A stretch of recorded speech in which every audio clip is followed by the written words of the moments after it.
Well, hello, this is Khushdeep Bajwa from Tech Reverb, and today we are here to talk about the iPhone 6 and 6 Plus. It's been long anticipated. Let's get into it.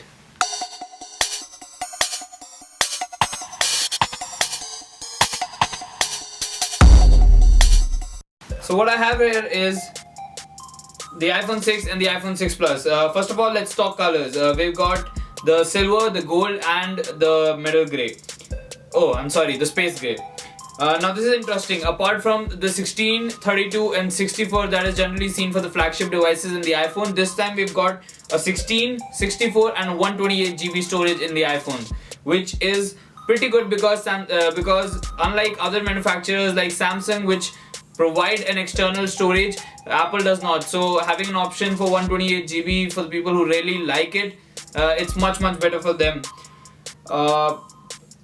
Despite everything that has been talked about in the event, the main thing that had to be noticed, that was rumored also, that Apple was coming with two devices, one larger than the other, and indeed that is the case. The 6 is a 4.7-inch display. On the other hand, the 6 Plus is a 5.5-inch display with various capabilities like landscape view and everything. I think for me to really have an opinion, it's just too early. I'll get to have my hands-on approach to how does that feel in the hand, because Apple has always contradicted that approach. In earlier days when they were making 5 and 5S, they were really sticking to that one hand operation epitome, which I really love, as my daily driver for I guess the longest period of time any phone has survived is the iPhone 5S, because of the awesome experience that I get using it single-handedly. So this bold move of Apple, contradicting their prior approach, has to. I guess we're gonna have to wait and watch as to how does it really turn out to be. There are various people who are criticizing this thing of Apple, as they have not they're not believing in what they said. For me, that's really not the case, because I think opinions can change, and in this competitive market with this dynamic consumer needs and wants, it's a fair play to move around the options that you've got. Before talking my views regarding the phone, let's talk about the geeky stuff first. The exact specs and dimensions. First of all, I have over here is the iPhone 6. Well, it's 5.44 inch in length, and then it's 2.64 inch wide, and it's 0.27 inch thick. Now this is to be noted, 0.27 is really thin, and what I'm looking forward to personally is how that much thin iPhone 6 would really feel in my hand is really gonna be, I guess, the key thing that decides whether it's gonna land up in my pocket or not. Anyways, the 6 Plus is 0.28 inch, which is 0.01 inch more than the iPhone 6. I don't think we'll ever get to see by naked eye 0.01 inch. Well, it really matters or not. Length obviously it changes to a 6.22 inch, and now it's debatable as to whether you would want a 6.22 inch length phone in your pocket. I guess it's debatable, because people generally run to iPhone when they want a sleeker, smoother device that just slips into a pocket like anything. We got a 3.06 inch wide, the phone, apart in contrast to the iPhone 6 that is 2.64 inches. Apart from the dimensions, obviously the 6 Plus has a 5.5 inch Retina HD display, and the iPhone 6 has 4.7 inch Retina HD display. Both of the phones have an A8 chip with 64-bit architecture, and this time we got an M8 motion processor also, which interacts better with your sensors like gyroscope, etc., to give you a better precise feedback. Moving on, we got the camera. Now this has been debated a lot. Apple once again has put another bold move by still keeping to the camera to 8 megapixels. Now that is debatable, because a couple of days before, when Note 4 was launched, they kept it to 16 megapixels, and now the critics in the tech world are saying that 16 megapixel versus 8 megapixel, it's just too big a difference. Although to be fair, it's not all about megapixels, as the people in the camera field and in optics would know, but still it matters a lot, and now it'll just have to be seen as to how the camera is responding in every day-to-day life, and that we'll be able to tell only when we get our hands on the model. Well, apart from the megapixel issue that has been revolving around. There are a couple of things that Apple has boasted in the event, and I'm just gonna read it out for you. There are various stuff like true tone flash, optical image stabilization, but to be noted is optical image stabilization is in only 6 plus, not in 6. So the ones who really want to go for optical image stabilization, I don't know how much difference would it make. Critics say it does make a difference, but we're just gonna have to wait and watch then again. But if you're that kind of a person who really wants to go for an optical image stabilization, maybe 6 plus comes in handy for you in that terms. We've also got auto image stabilization. The panorama this time can stretch and take up to 43 megapixels.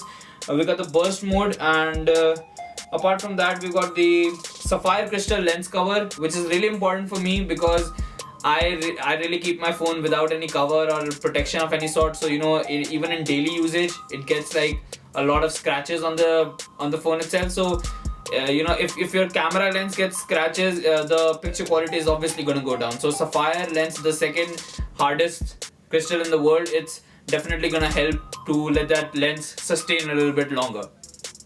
And moving on, we've also got it can record video recording 1080p HD obviously, and it can record in 30 fps or 60 fps. We can also record a time-lapse video as it states in the feature, and we got an improved face detection and 3 times zoom. What we get. Moving to the front camera, we have got a f2.2 aperture.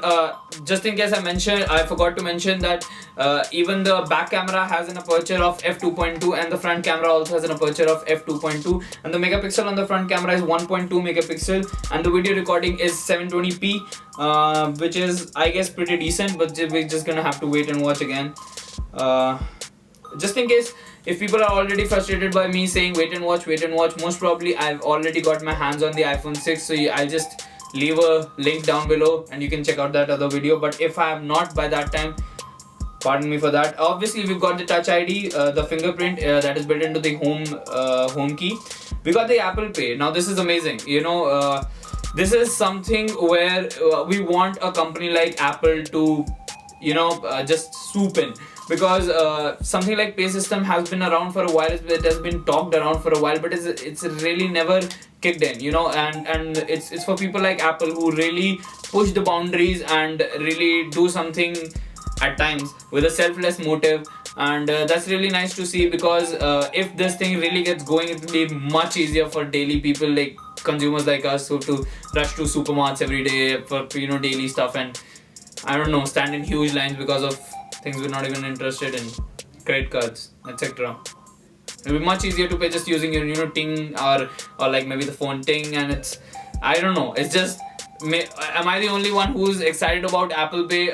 Leave your comments down below if that's the case. If you don't, or if you like, we're gonna talk about it. Well, one of the most different things about this iPhone is the sleep and wake button, which is no longer on the top, which we as Apple users have been used to, and the Android has been like on the side for a long time. And now when Apple has finally made this transition, and it was a wise choice, you cannot expect a 5.5 inch to have a sleep wake button on the top, which is gonna be too difficult to use, and most probably you'll just drop your phone trying to handle it with one hand. So I guess that had to be done. Apart from it, it's pretty standard. The organization of the phone, you got the ring silent button on the left side, the volume up and down, the home touch ID sensor is where it is supposed to be, and on the below you got a lightning connector, you've got a microphone, and you got the built-in speaker and the 3.5mm stereo headphone mini jack, the standard one. What is to be noted over here is when Apple bought Beats, I don't know whether it was just me who was really looking forward to some sort of Beats earphones with Apple. That would have been awesome, but no, that's sadly not the case. We get the standard earphones. Maybe we Apple users should raise our voices, and we should get them with this. Apart from this, we have the health kit, which is obviously improved, and with iWatch you're gonna have with Apple Watch you can take a lot of advantages in terms of daily fitness tracking, etc. So we've talked about the iPhone 6 and 6 Plus, and now it is the time where half of the people turn off the video. And for those half of you that don't and who really want to listen to my opinion on this, here's what I have to say. It really cannot be said by a person whether to get iPhone 6 or iPhone 6 Plus, because it's 5.5 inch is just too personal to be commented by me. Of course, I can just grab it in my hand and feel like how the phone feels in my hand. But as I've been reading on internet, the people who went to the event and actually got their hands on the phone, they just said it feels like any other 5.5 inch phone. Now, for someone like me, I'll give you my personal suggestion. I, for one, have been waiting to see how that 5.5 inch large experience is gonna feel like on an iOS device, and that is something I have been looking up to since a long time. And I didn't think it will ever be the case. Now that it is coming, I think it's gonna be a huge change for an Apple user like me, and I'm definitely looking for 6 Plus because it has teeny tiny improvements over 6. You can check it out if those improvements really count to you, like optical image stabilization, etc. But if they don't, because I don't think that many to make a difference. So at the end of the day, it's all about whether you can go to 5.5 inch everyday usage. Apart from it, the screen size of 6 feels perfect. It just feels perfect because I've been using 5S, and all that time when 6 wasn't out, all I was saying was, maybe if Apple stretches it a little teeny tiny much, I'll be happier with it. I'll be like happy like anything, because I didn't expect that there's gonna be a 5.5 inch display. But now that there is, I definitely think let's get into it. Let's go get the 5.5 inch display. But if there are people who are not fond of that large display, definitely iPhone 6 feels like the perfect screen size you really want to go for. Well, we've talked about the 6 and 6 Plus, but more than what I have to say and what people have to say, what matters really is what you have to say. So leave comments down below as to we can know how the users around the world are feeling regarding the two devices, and share the video, subscribe to us, and write to us what you want to see at pretty much anything. techreverb.com, tweet us, write on our Facebook page. Till the next video, thank you for watching.